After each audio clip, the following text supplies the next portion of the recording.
अगर भगवान ने मुझे ट्रांसजेंडर्स पैदा किया है तो ये मेरे लिए गर्व की बात है। और मैं जो अगर समाज मानती है इसे कि मेरे में ये ऐब है तो ये मेरे लिए प्लस पॉइंट है कि मैं सबसे मैम, अलग। ऐसा नहीं है कि सभी ट्रांसजेंडर्स जो हैं वो भीख मांगे, सेक्स वर्क करें, ताली बजाएं। ऐसे भी हैं कि लोग पढ़े लिखे लोग हैं जो समाज के साथ मिलके समाज को अपना करके काम कर सकते हैं। शादी की हैं, किस तरह की परेशानी आपके सामने आई? वो तो जो शादी होती है वो तो ऊपर वाले की देन होती है।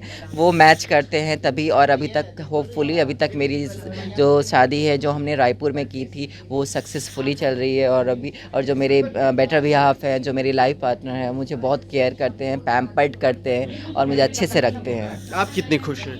हाँ, लगा कि जैसे कि हाँ मैंने एक पुराने जन्म में कुछ अच्छे काम किए होंगे तो उसका फल मिला है मुझे। नमस्कार, दर्श न्यूज में आप तमाम दर्शकों का स्वागत है। मैं आपके साथ चंद्रमोहन। ट्रांसजेंडर यानी एक ऐसा शब्द जिसका नाम सुनते हमारे मन में तरह तरह का ख्याल आने लगता है और हम तरह तरह का कल्पना करने लगते हैं। लेकिन कई ट्रांस समुदाय के ऐसे लोग हैं जो स्टेट आइकॉन के तौर पर देश दुनिया में बिहार का नाम रोशन कर रहे हैं। उन्हीं में से एक नाम मोनिका दास का है जो हमारे साथ मौजूद हैं, जिन्हें हाल ही में चुनाव आयोग के द्वारा स्टेट आइकॉन चुना गया है। मोनिका दास के साथ साथ अन्य ट्रांस समुदाय के भी लोग हमारे साथ हैं, उनसे भी बातचीत करेंगे। मोनिका जी, बहुत बहुत स्वागत है आपका।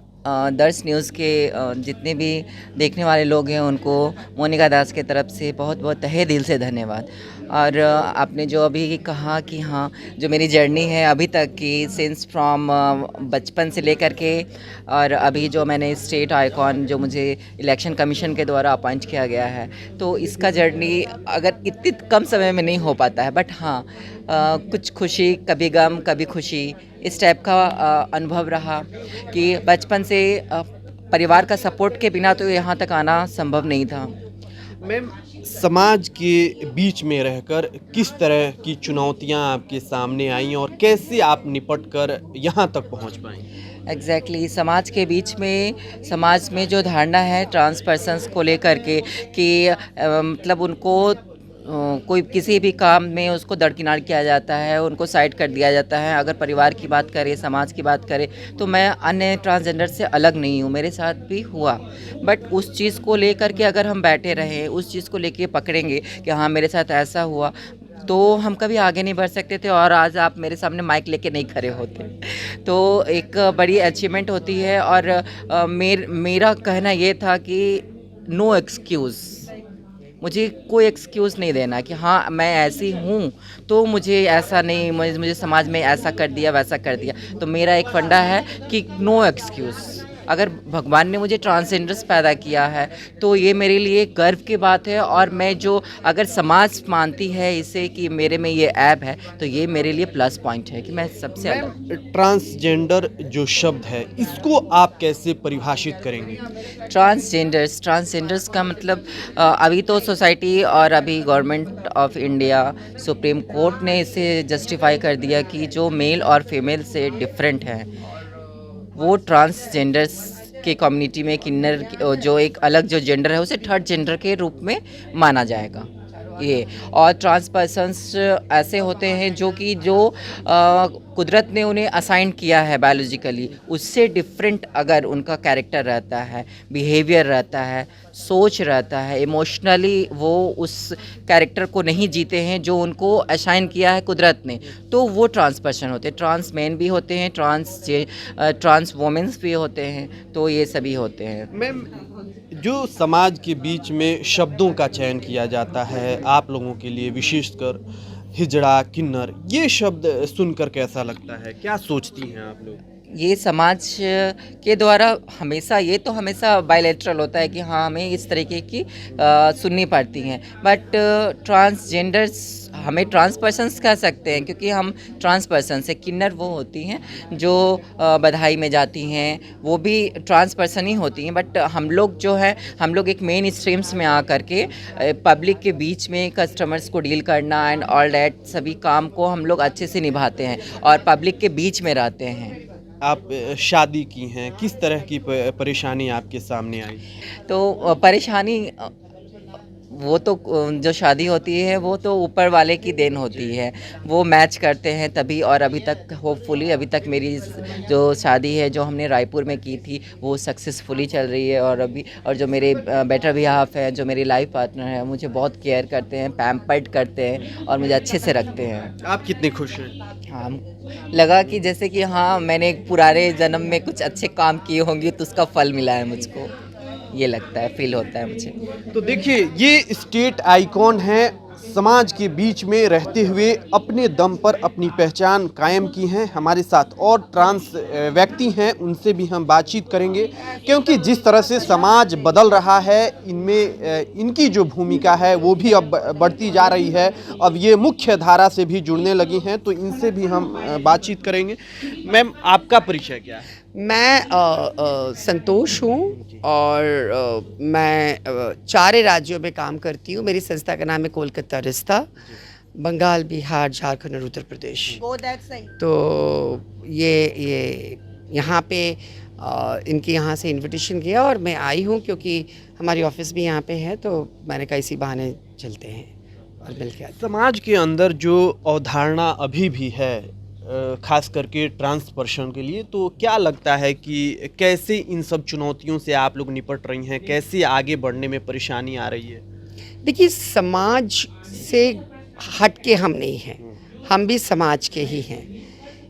चूँकि ये पितृसत्ता रूढ़िवादी समाज है और सुप्रीम कोर्ट की जजमेंट 14 में आई, तो 14 के बाद हम 23 में ये ना सोच ले कि बहुत बड़ा बदलाव आएगा, क्योंकि नारी की मुद्दाओं को देखें, यदि फेमिनिस्ट मूवमेंट को देखें तो उनको 100 साल लड़ना पड़ा है एक फेमिनिज्म लाने के लिए, फेमिनिस्ट मूवमेंट को कायम करने के लिए। तो हमें करना पड़ेगा। हम दोस्त किसी को नहीं देंगे, हम यदि दोस्त देंगे तो उनको देंगे जिन्होंने 400 साल से हमें क्रिमिनल करके रखा था।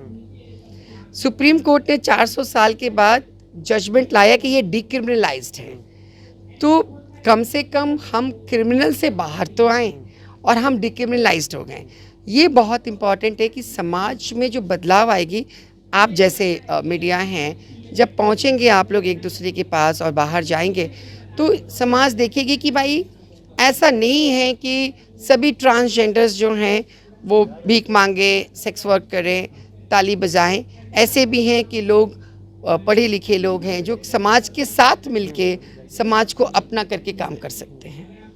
मैम, एक ट्रांसजेंडर होने में और एक सामान्य व्यक्ति होने में क्या फ़र्क महसूस करती हैं? क्या लगता है आपको कि हम में कुछ कमी रह गई, या मैं बहुत बेहतर हूँ, या जो सामने वाला है वो मुझसे कम है? सबसे पहले हम थोड़ा संशोधन कर दें कि हम सामान्य से भी सामान्य हैं, और हम जिस तरह आप हैं सामान्य, उस तरह हम भी सामान्य हैं। तो सामान्य तो हम हैं। रही बात ये, आप जानते हो कि लोग या आप हमें सामान्य क्यों नहीं देखते हो, क्योंकि यदि सपोज़ मैं आपके लिए सामान्य नहीं हूँ, उसी समय आप भी हमारे लिए सामान्य नहीं रह गए। Vice versa, if I am not normal to you, you are also not normal to me. तो दिस इज़ वेरी क्लियर। तो ये बहुत इम्पॉर्टेंट है कि समानता तब आती है जब हम दिल और दिमाग में, देखिए, मान लेना और मन में लेना दोनों में फ़र्क है। आप हमें मान लिए लेकिन आपने हमें मन में नहीं लिया, तो ये अलग हो जाता है। तो हमें मान लेना नहीं है, हमें मन में लेना है। एक ट्रांसजेंडर को कैसे आप परिभाषित करेंगी? परिभाषित तो बहुत ही लंबा हो जाता है। एक ट्रांसजेंडर का मतलब होता है जो एक इंसान अपने आप को एक, जिस तरह पुरुष समझ रहा है, नारी है नारी समझ रही है, उसी तरह एक इंसान अपने आप को उन दोनों में ना रख के एक ट्रांसजेंडर की आइडेंटिटी कर रहा है। क्योंकि सुप्रीम कोर्ट का क्लियर जजमेंट है सेल्फ डिक्लेरेशन। यदि मैं आकर के आपको कह रही हूँ कि भाई मैं ट्रांस हूँ, तो आपका फ़र्ज बनता है सुप्रीम कोर्ट को मान्यता देने का और सुप्रीम कोर्ट को आदेशों का मानने का, कि आपको मानना चाहिए कि हाँ जी आप ट्रांसजेंडर हो। और जेंडर आइडेंटिटी और सेक्सुअलिटी बहुत डिफरेंट है, इसको हम ना मिलाएं। क्योंकि जेंडर आइडेंटिटी का मतलब है ट्रांस का मतलब है रूपांतर। हमने अपने रूप में अंतर लाया तो हम रूपांतर हो गए। जैसे शिव ने कहा कि हम अर्धनारीश्वर हैं, ठीक है। किन्नर शब्द जो आया वो ब्रह्मा जी के कमंडल से निकला हुआ बूंद जो जब धरती पे गिरा तो उन्होंने कहा आहा किन्नर, तो ये किन्नर बन गया। यदि इस्लाम में देखें तो ख्वाजा सरा कहते हैं। तो अलग अलग जगहों में अलग अलग पद्धतियों से, जैसे कि नारी को हम कहते हैं दुर्गा शक्ति, पुरुष को कहते हैं कि कमाने वाला, मर्द, पति, भाई, कमासूत कहते हैं ना। तो हमारे भारत में बहुत तरीके से लोगों को संबोधित किया जाता है, उसी तरह हमें संबोधित किया जाता है। किन्नर शब्द जो है बहुत लोग नहीं मानना चाहते, क्योंकि किन्नर जो एक परंपरा है, एक कल्चर है जो कि राम जी के टाइम से आता है। पर ट्रांसजेंडर और किन्नर दोनों में अंतर है। मैम, कोई आपकी कहानी रही हो जो काली स्याह की तरह बीते दिनों की रही हो, जो आप साझा करना चाहती हो? हम काली स्याह तो नहीं कहेंगे। मैं जब किसी टाइम पे मोलेस्टेशन हुआ था और उस टाइम पे मेरे साथ समाज के लोग ही खड़े थे, और यहाँ तक कि यूनाइटेड नेशंस के लोग खड़े थे, WHO वर्ल्ड हेल्थ ऑर्गेनाइजेशन खड़े थे, हमारे साथ बहुत सारी संस्थाएं खड़ी थी। तो हम कैसे कहें कि समाज अलग है? समाज को हम अलग नहीं कह सकते हैं, क्योंकि हम भी सामाजिक हैं। हमें बदलाव चाहिए, हमें लड़ाई नहीं चाहिए। और बदलाव तभी लाएगा जब हम मिलके काम करेंगे, एक साथ होके काम करेंगे। और यहाँ सबसे बड़ी भूमिका है मीडिया की, जो घर घर तक पहुँचा सकती है इस बातों को कि उनको रिस्पेक्ट किया जाए। ये ट्रांसजनों की अपनी एक अलग दुनिया है, एक अलग कहानी है, जो खुद को संघर्ष के साथ समाज में अपने आप को स्थापित कर रही हैं।